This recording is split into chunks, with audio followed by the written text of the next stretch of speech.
Welcome to the Father on Purpose podcast, a show designed to help dads disciple their children. It's for fathers who don't just want to raise children, but lead them in a way that honors Jesus. It's a place where you might discover, for the first time, that you're not a father on accident, which makes you, of course, a father on purpose. To help guide us on that journey are our hosts, Kent Evans and Lawson Brown. Kent's a husband, a dad, an author, and the co-founder of Manhood Journey. Lawson's a husband, a father, a military veteran, and business executive. He believes that if he just keeps trying, one day he'll get Kent to have a coherent train of thought. Good luck with that. As you listen, we hope you'll find biblical ideas, practical tips, and even have some fun along the journey. Every single dad is a disciple maker. The only question? Discipling them. How? To where? Let's discover that together.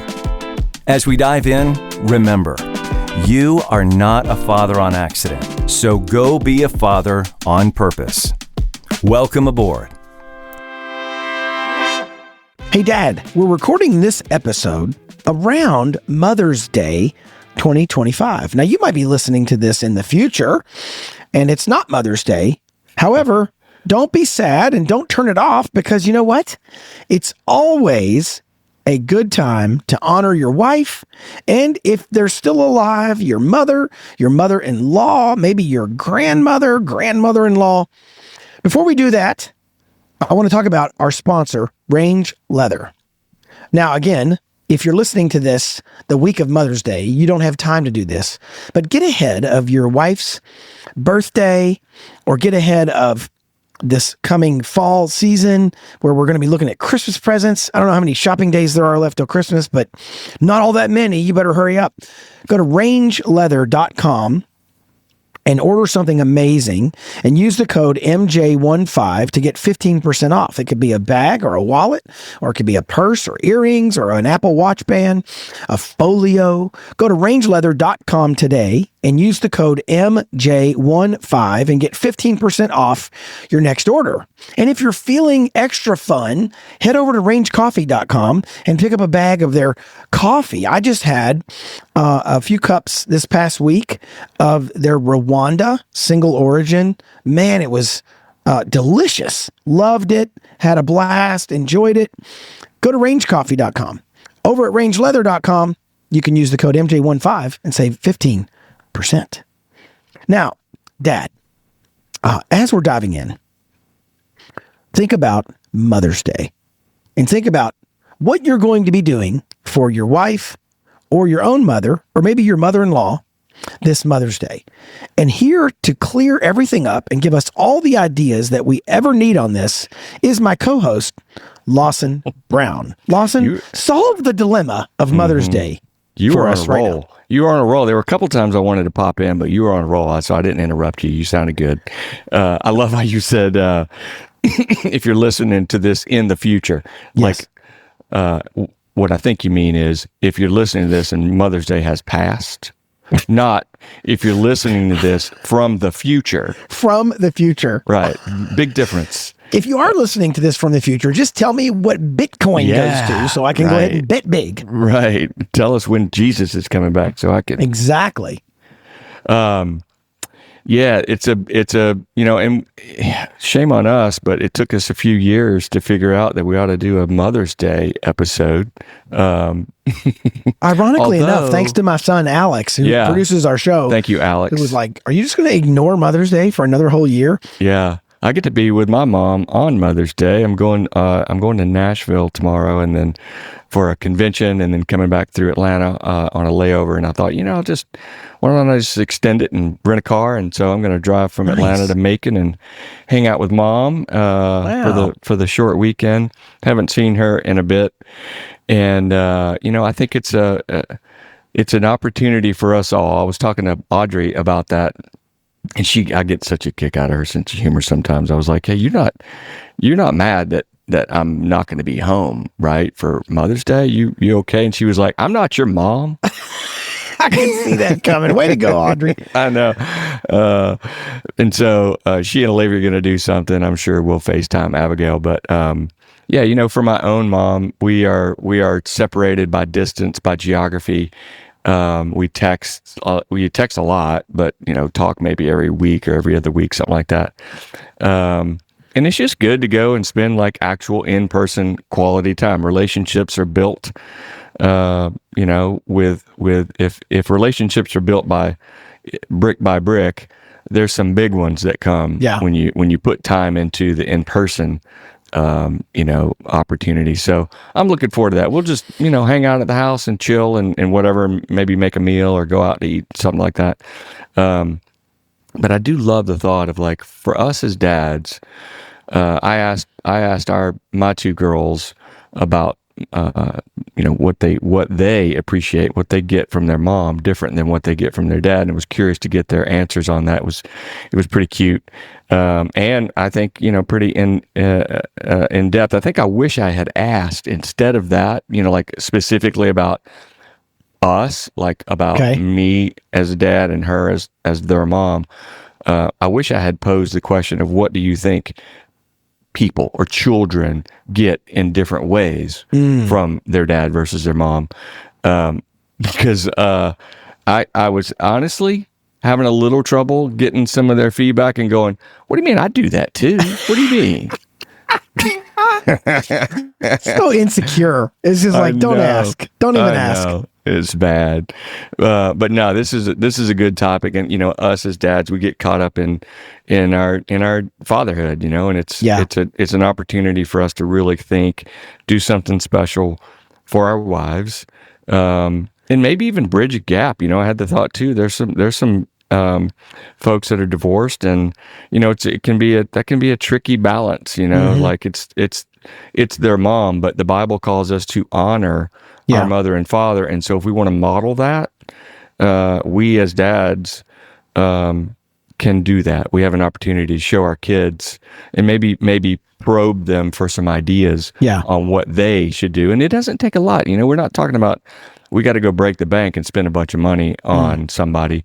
Notes, little handwritten cards. We've got a safe in our house, and each of us have a folder, and in that folder are things that mean something to us. And we recently moved into the house, and we're unpacking boxes and stuff like that, and that it just was one of those moments where I was like, I'm gonna open this up and pull out the folders and kind of go through there.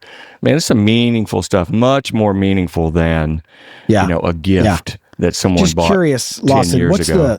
what's the code to that safe? Just curious. Yeah. So you can get Olivia and Abigail's old crayon drawings? There's nothing in there. Nothing in there for you. I was hoping to find gold bullion. That's what I was looking for. Right. No, sorry.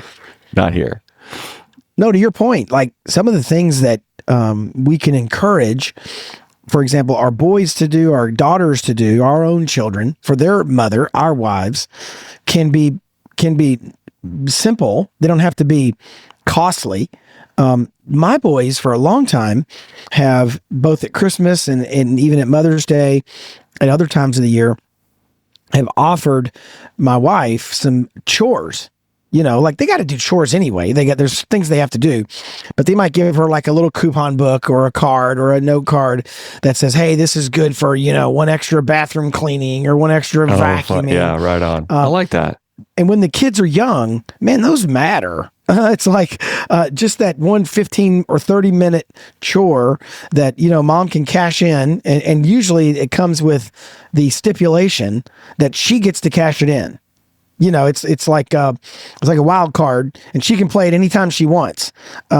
So they don't get to decide, well, I'm going to do it on a Tuesday. She can say, oh, we got a party coming, and tonight's the night, and we're having company over. So she'll cash in one of her chores, and make sure the bathroom gets cleaned or the floor gets swept. So it can be affordable. It can be free. It can be things that don't have to, as you said, break the bank. You don't got to go break into Lawson's safe in order to get all the money that you're going to need in order to pull this off. It can be pretty straightforward stuff. Are there things you look back, Lawson, and Audrey would say the girls did for her or do for her that have been? Is it time spent?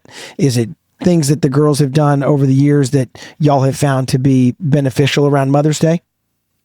It's cards for her. It's her love language is answered by the girls taking some time and giving them some given thought, to like, what do you mean to me? What have you taught me? That sort of thing in the little text group that I sent to the girls. In fact, you know what? For me, literally yesterday was my birthday, and hey, happy belated birthday! Thanks, bro.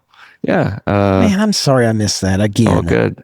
We don't even at my age. We're not even really celebrating. I'm like, oh yeah, it is my birthday. And I'm not a big fan of social media, but both daughters posted something about me, and that was like, it really means something to see them. And there's a difference between writing a card for someone that you and they individually share, different than a public statement, a public posting. So, I think that means a lot.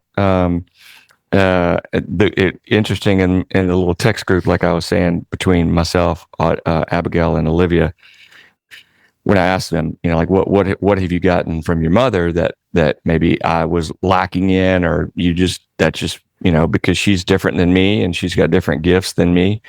And I'll sum it up. They said intuition, which I could agree with. Audrey's antenna is nice, very sharp, very empathetic. She can read things about people, and it's not unusual for us to leave like a social setting and kind of debrief on the way back home, and she noticed things that I didn't even dawn on me. Yeah. Olivia said, like, friendliness. She goes, I kind of find myself as a, mid-20s young woman now, like making small talk in the grocery store with somebody. And she's like, now that I think about it, I kind of saw mom model that.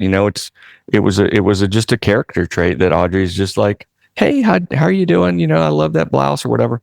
But the most meaningful was Olivia said that she has seen the power of prayer from her mom, and her Audrey's faith in prayer. Yeah.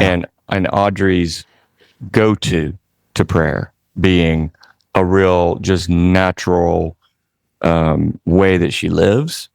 And bro, as a dad, to hear my daughter say that about their mom, it's once I got over the personal insult.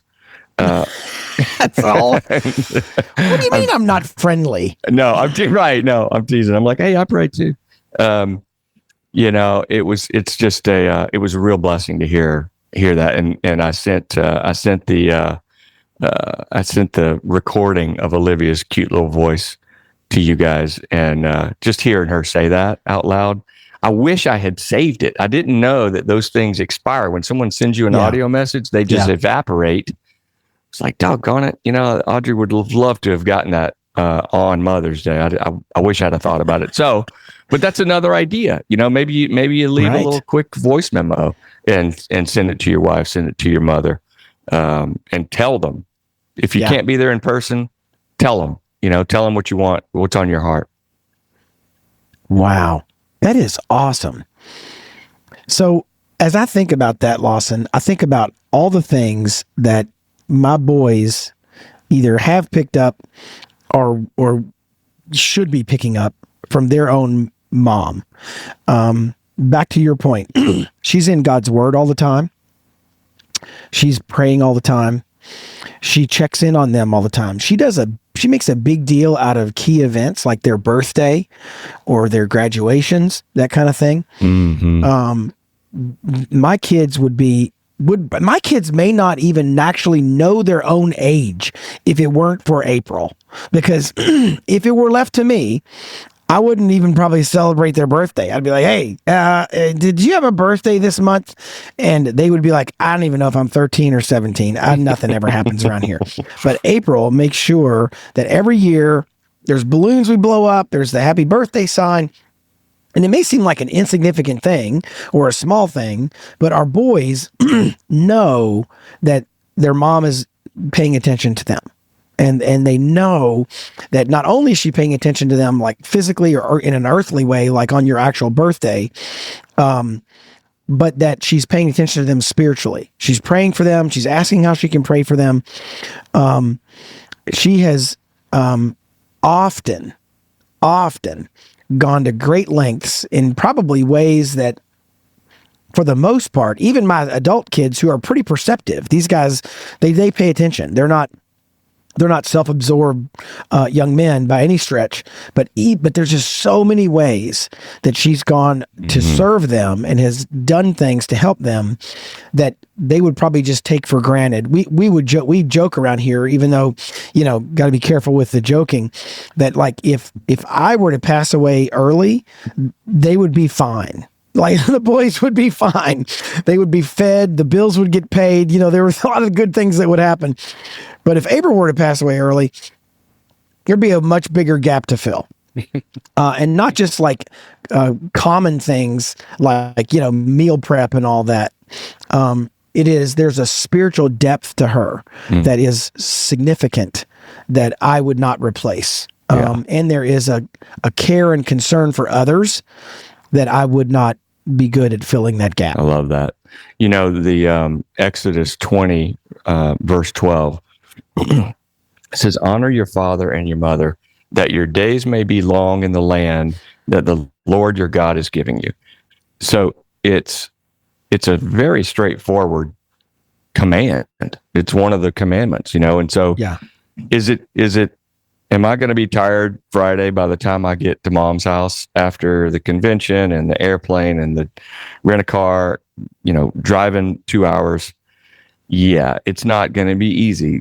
That's not a big struggle. It's what I would do for a friend. It's what I would do for work. So I'm not trying to say that it's a struggle, but it is going out of the way. And I think that demonstrates, and I'm, she is so grateful and she's looking forward to it. And so am I, but I also know that the kids are seeing, he's going out of his way. That's his weekend and he's going there and coming back and all that. And so, is that a big, burden? Absolutely not. I'm not saying that, but it just because it's not easy doesn't mean that we aren't commanded to do it. And honoring my mom, my dad's passed, honoring my mom by going and spending time and going kind of air quote out of the way to do it. Big deal, man. And that's it's going to, and that's, I think you've explained before, like that's a commandment that also comes with a promise. And so not to do it completely. I'm not saying the reason you obey is for a selfish reason, but it does come with something. Yeah. Well, it's interesting that a lot of the commandments in the famous 10 commandments in Exodus 20 just say, do this and do that. And and 9 of them basically kind of go that way. And then there's this one, the 5th commandment, that says, honor your father and your mother, that your days may be long in the land and that your Lord your God is giving you. It's attached to this promise of what happens when you do that. And what's never lost on me is the fact that as you and I have been doing fatherhood podcasting now for over 200 episodes, we've said this probably on 50 or 100 of those episodes. Not only are we doing the thing, but in doing the thing, we're modeling it for our kids. And so it's so important that we understand when we, like with your mom still alive, my mom's alive. She's in the hospital right now. Thankfully, we're recovering from a surgery. So we're in good shape. And my mother-in-law is still alive. How I treat and honor my mom and my mother-in-law sets a pattern for my boys either to follow or to have to overcome. I'm either paving the way or I'm putting a roadblock in terms of the example that I'm setting. And so when I honor now again, I'm not honoring my wife as my mom, obviously, but I'm honoring my wife as the mother of my kids, or when I'm honoring my mom or my mother-in-law, when I do those things, my boys are suddenly learning a message. Way more is caught than taught, right? And so for us as dads, how we handle our own earthly mom. And quick note, especially if that relationship is strained or difficult, or if your mom is not an easy person to love, or if when you love her, you get back a lot of trouble or drama or reviling or sarcasm or anger. And I know guys who are in that bucket, unfortunately, where just their own earthly mom is very hard to love. And what they get back is often, they reach their hand out and it gets slapped and bitten. And, it's not an easy person to love, especially if that's true in your case. Thankfully, that's not true in my case. For my wife, my mother-in-law, my mom, they're all very easy to love for me, but I know a lot of guys are not in that same spot. It says a lot. Wow, that's a big point. It says a lot about our God. It says a lot about Jesus. Look at what Jesus did with people who he came to love, and then they crucified him and he said, hey, Father, forgive them for they don't know what they're doing. Like there's a way of responding. And if you're in that position where you go, gosh, man, every Mother's Day, it's rough because, for lots of reasons, how you process that sends a signal to your own children. Big time. Dude, what a huge point. I love that. You put in the show notes, John 19, 26, 27, about when Jesus was on the cross and he looked down. He saw his mother and the disciple who he loved standing nearby. He said to his mother, "Woman, behold your son." Then he said to the disciple, John, "Behold your mother." And from that hour, the disciple took her to his home. Why did you put that in there as an example? Because I've thought about this before, and look, I'm all wet on this. Like I'm wrong, but I was like, Jesus is God. Why did he need John on earth to take care of Mary, who gave birth to the Son of Man? Like, but was it? Do you think it was like him setting some sort of example, making a statement like, my mothers are that my mother is that important that was one of the last things he said? Yeah. Well, I think there's a lot there. And I think for me, it comes down, the overarching theme is often Jesus did something where in the moment it was the thing and it mattered in real time. He might rebuke this or say that or preach this sermon or challenge this person with that question. And he was living in the era and the day that he lived and he walked on this earth. But often, and maybe I could even argue always, he was up to something else. So for example, he would preach a sermon for the person sitting there on the mount at the Sermon on the Mount. He was looking in their eyes and it mattered right then. However, he also knew that Matthew and John were over there writing it down and that it would matter to us in 2025. Wow. So like not only was he saying the thing for the thing in the moment, and then I think that's also true when he says, like, for example, he says, in me you've seen the fullness of God. I think that's true, like several different ways, like how I walked on this earth before I came to this earth, how I will be in eternity forever in the future. He had the ability to speak in both the present tense, the past tense, the future tense, and the eternal tense all at once. Like he could do a lot. Therefore, I think when he's dying on the cross and he provides for his own mom, a companion and a son to take care of her, everyone would, for the most part, agree. You don't hear much about Jesus' earthly dad after the account of his birth. So the assumption is he's probably already dead by now, and his dad was not at the cross.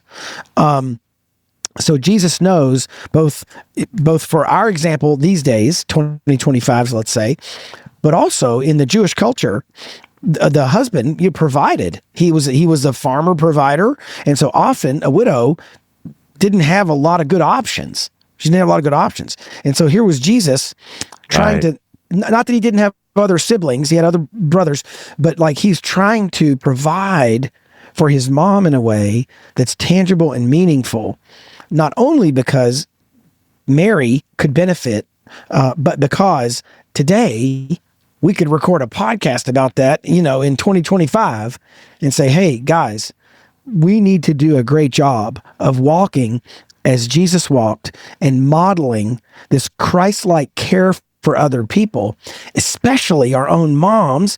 After all, look what Jesus did in his dying breaths. And so I think that's an example that he's trying to set for us to learn from here 2,000 years later. Yeah. But it was also very relevant in the moment. Right.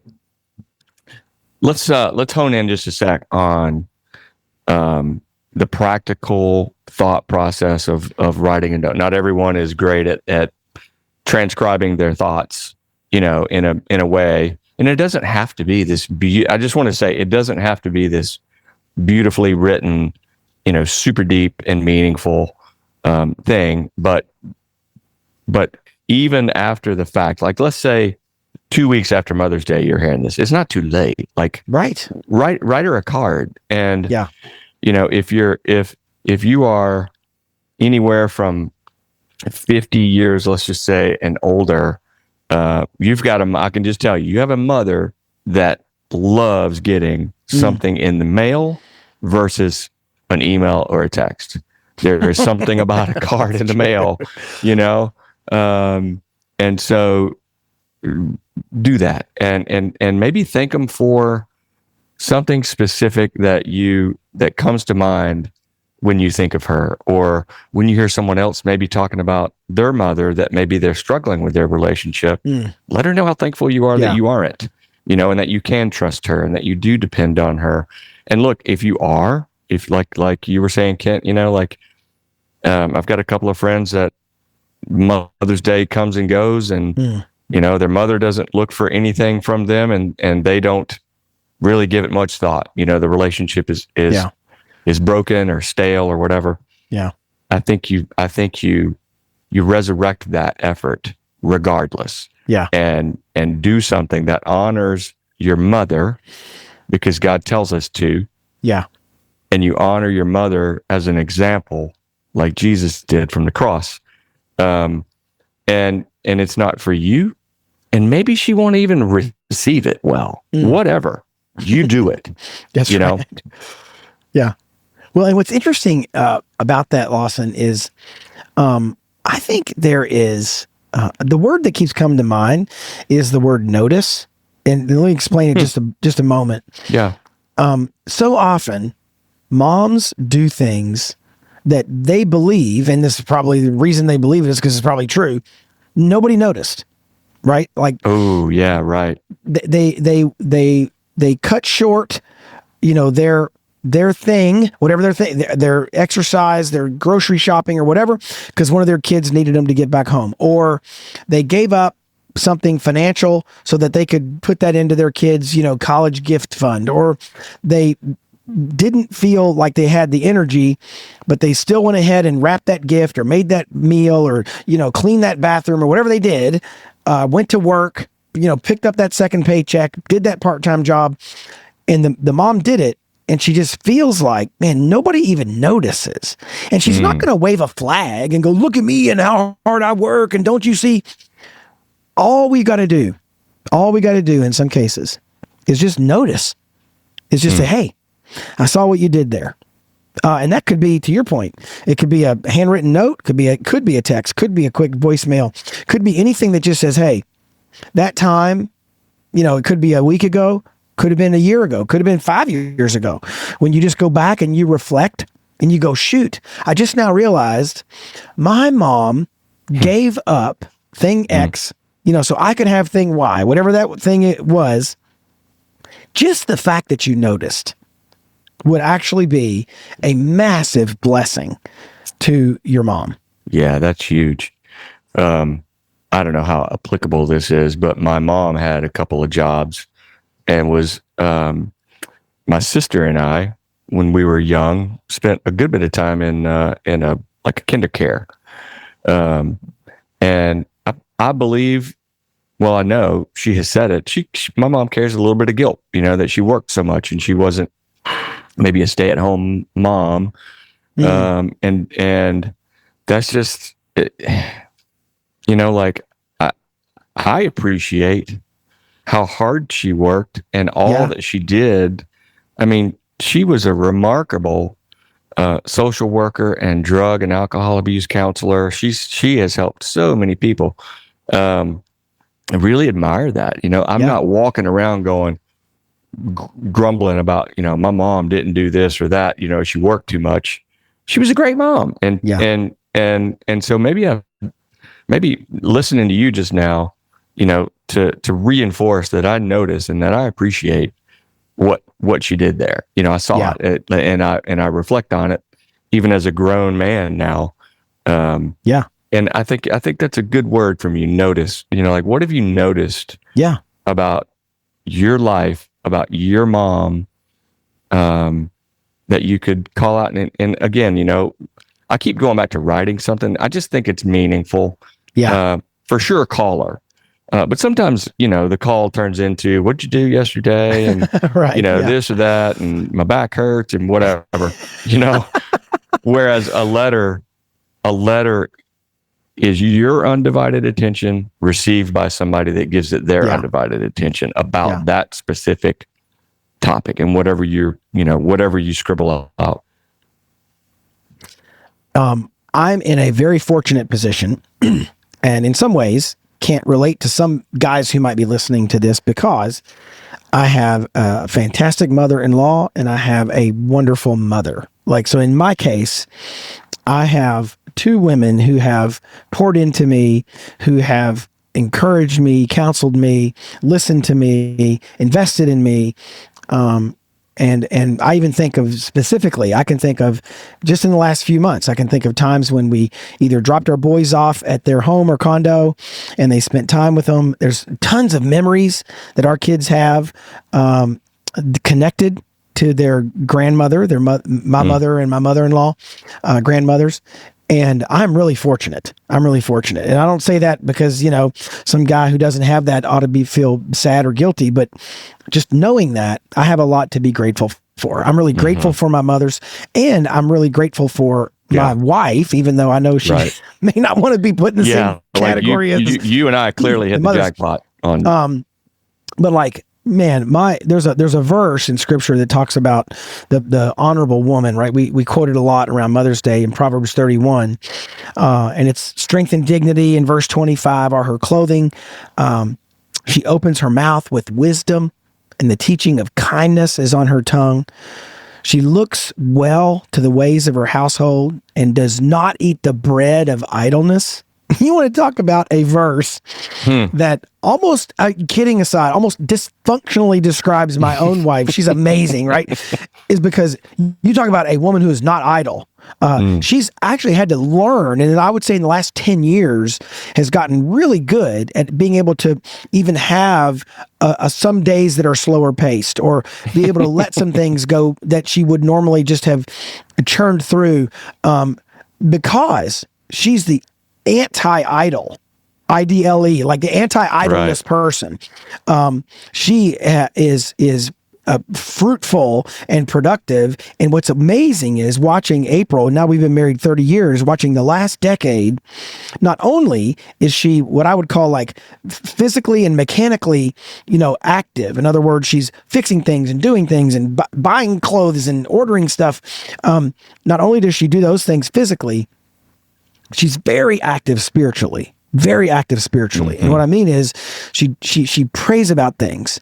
She considers things. She meditates on things. She thinks about the impact of words and actions and moves. And even as our kids have gotten into their adult years, and you start to go, well, if you do thing A for kid A, you got to think about thing B for kid B a little bit.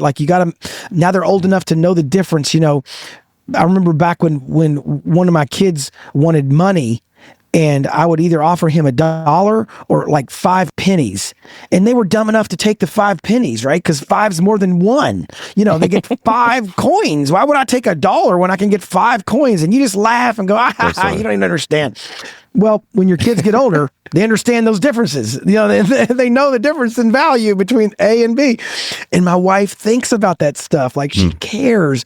Not in a way where we feel guilty or we feel beholden, but because she wants to honor and love our kids equally. And now our daughters-in-law, we got like 1.5 daughters-in-law. We got one daughter-in-law, and we got a son getting married this fall.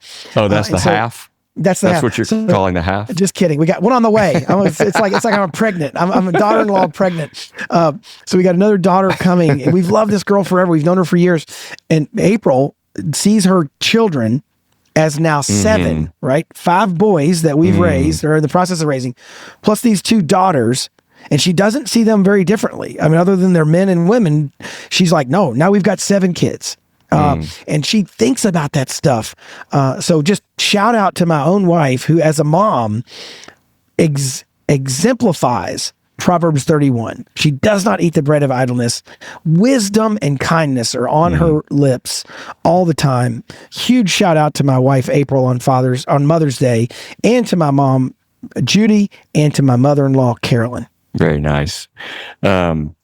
Before you wrap us up, I want to say a couple things. You can get your mom a gift, and you can go to rangeleather.com and get a very nice handbag for your wife, Bonus, your mother. Sponsor mention. Well played. Yeah, your mother-in-law. Just use the code MJ15. And don't tell them you saved 15%. Just save it. Right. Yeah, don't tell them our secret. That's between us guys. Right. MJ15. I have a friend. I won't say his name because I don't have permission, but he had a very bad childhood. Both his parents were abusive. His mother overlooked some things that were just horrible in his life as a young boy. And then as a grown man, he lost track of her, doesn't know where she is, but he had their last address, which he knows she's not living at. He writes a letter to her on Mother's Day and puts it in the mail, knowing it's not going to reach her, not knowing if she's alive. And I was like, dude, that's why? And he goes, oh, I'm not doing it for her. I'm doing it for me. It's almost like a prayer to him. Wow. And it's a soul cleansing activity that he takes. And I've got another buddy, Brian, really caustic divorce years ago. Like just an ugly situation. And the kids got caught in the middle, and there were 3 children, 2 of whom they kind of had to pick sides weirdly, it's like awful. And he sends her roses on Mother's Day, even though they don't speak, even though 2 of his kids are still sort of, I would say, estranged. And he does not do it for her. He does it for him and for his kids because he knows they won't be accepted. But it's like, that's higher level thinking. That's a depth of faith. Wow. That is admirable, and I think is reflects the meaning of that Exodus verse about honoring your mother and father and showing that example to our kids of how to honor the mother. It doesn't have to be, received. You can't control that. I asked him about that, and he goes, look, I can't control what she does, but I can control what I do. And does it hurt me at all to do that? Nah, it used to, but not a bit, and so just throwing that out there, as another example. Like, you and me are blessed. I love my mother-in-law, Bunny. Obviously Audrey, awesome mom, my own mom. But there are a lot of struggles out there. Yeah. And I just want to underscore, it doesn't necessarily have to be received. It doesn't even have to be about them. That's right. It's about you, your relationship with God, your faith, and your example, I think, to your kids. The Bible tells us that Jesus came to his own, and his own rejected him. He did not come because he was going to get back a lot of good vibes and feels from the people he came to serve. Quite the opposite. He came and served despite the fact that we killed him for the privilege. So, Dad, you may have a good situation like me, or you may have a really tricky situation like some of Lawson's friends who just serve and they send it out there because they want to do the right thing. They want to obey God. They want to be clean before God, and they want to set the right example.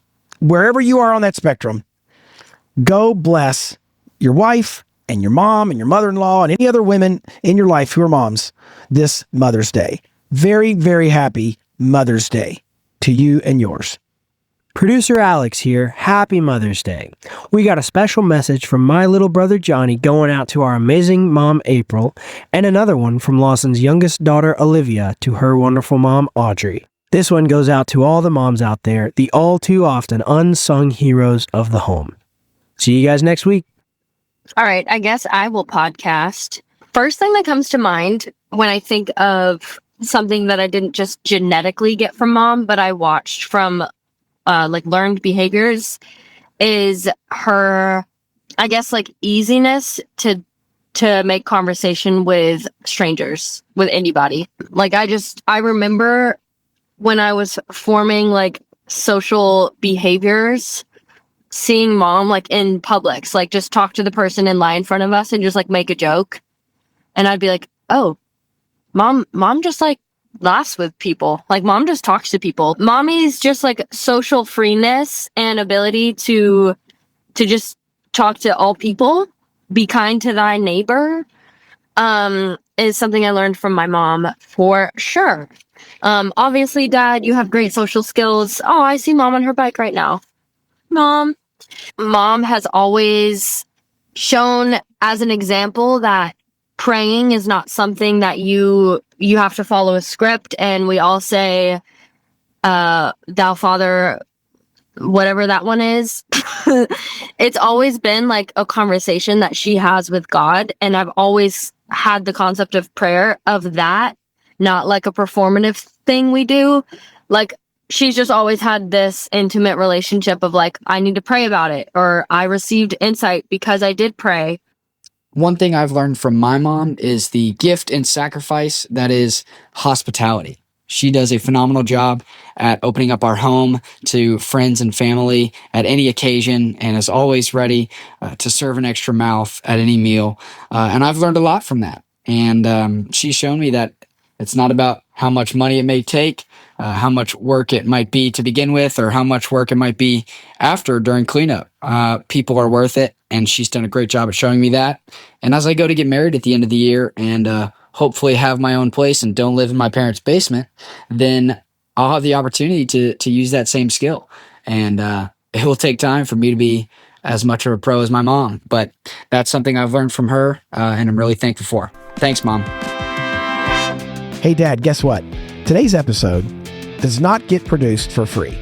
We have some costs around here, and aside from our amazing sponsors, we have a group of people who help share that burden, and they're called the Fatherhood Guard.